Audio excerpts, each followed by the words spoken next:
चलिए आज सौर ऊर्जा से जुड़ी एक बहुत ही दिलचस्प नई स्टडी को समझते हैं।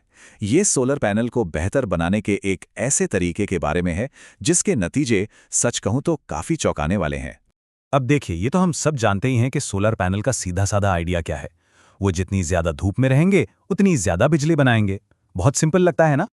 मगर यहीं पर कहानी थोड़ी उलझ जाती है। क्या हो अगर वही चीज जो उन्हें पावर दे रही है, यानी सूरज की रोशनी और गर्मी, वही उनकी परफॉर्मेंस के लिए सबसे बड़ी दुश्मन बन जाए? यही इस पूरी कहानी का सबसे मजेदार हिस्सा है।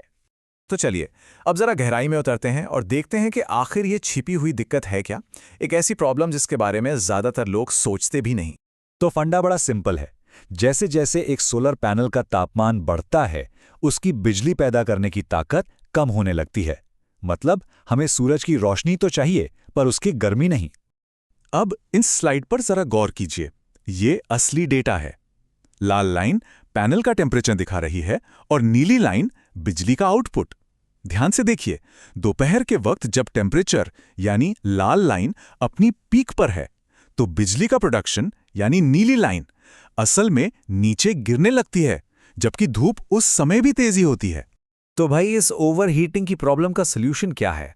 रिसर्चर्स ने एक बड़ा ही कमाल का जुगाड़ निकाला है। एक ऐसा सल्यूशन जिसके एक नहीं बल्कि दो फायदे हैं। इस टेक्नोलॉजी का नाम है फोटोवोल्टेइक थर्मल एयर कलेक्टर, या शॉर्ट में पीवीटी।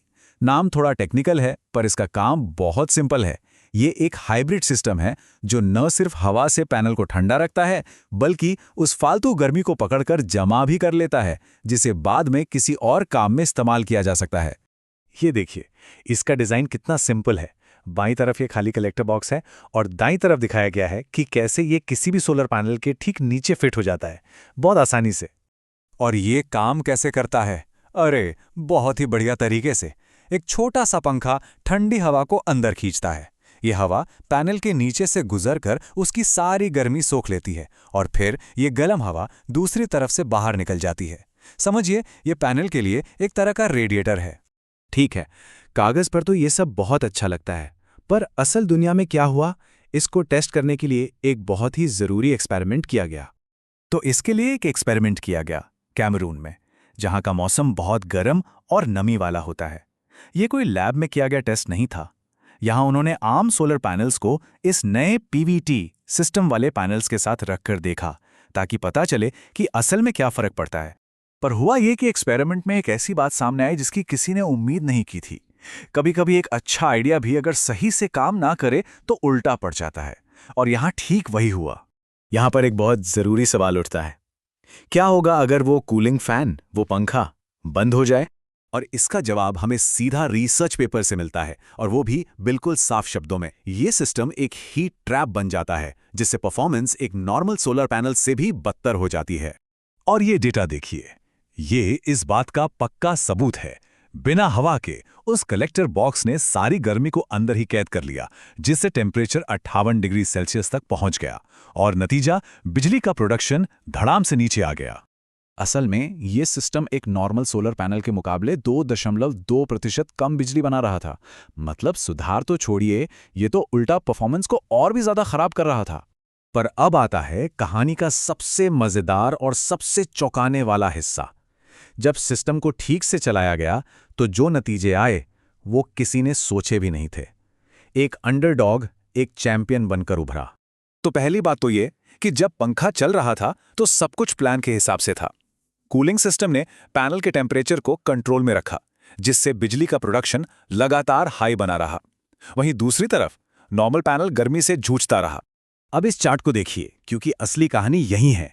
मोनोक्रिस्टलाइन पैनल जो महंगे और बेहतर माने जाते हैं, उनकी पावर में 13.3% का उछाल आया। लेकिन हैरान करने वाली बात यह थी कि पॉलीक्रिस्टलाइन पैनल, जिन्हें लोग अक्सर कमतर समझते हैं, उनकी पावर में 41.8% का जबरदस्त इजाफा हुआ। और ये टेबल तो जैसे फाइनल फैसला सुना देती है। कूलिंग सिस्टम के साथ पॉलीक्रिस्टलाइन पैनल ने हर एक पैमाने पर मोनोक्रिस्टलाइन पैनल को पीछे छोड़ दिया, चाहे वो एवरेज पावर हो, इलेक्ट्रिकल एफिशिएंसी हो या फिर थर्मल एफिशिएंसी। तो भाई, इस पूरी रिसर्च से हमें सीखने को क्या मिला? पहली और सबसे जरूरी बात, पीवीटी सिस्टम के लिए एक्टिव कूलिंग यानी पंखे का चलना बेहद जरूरी है। और दूसरी कि पॉलीक्रिस्टलाइन पैनल, जिन्हें हम कम बेहतर मानते थे, वो गर्म मौसम में कूलिंग के साथ मोनोक्रिस्टलाइन से भी अच्छा परफॉर्म कर सकते हैं। ये बात सोलर पैनल को लेकर हमारी पूरी सोच को बदल सकती है। तो आखिर में एक बड़ा सवाल खड़ा होता है, क्या ये छोटा सा सिंपल सा इनोवेशन दुनिया के सबसे गर्म इलाकों में सौर ऊर्जा की असली ताकत को अनलॉक कर सकता है और उन टेक्नोलॉजीज को हीरो बना सकता है जिनके बारे में हमने कभी सोचा भी नहीं था?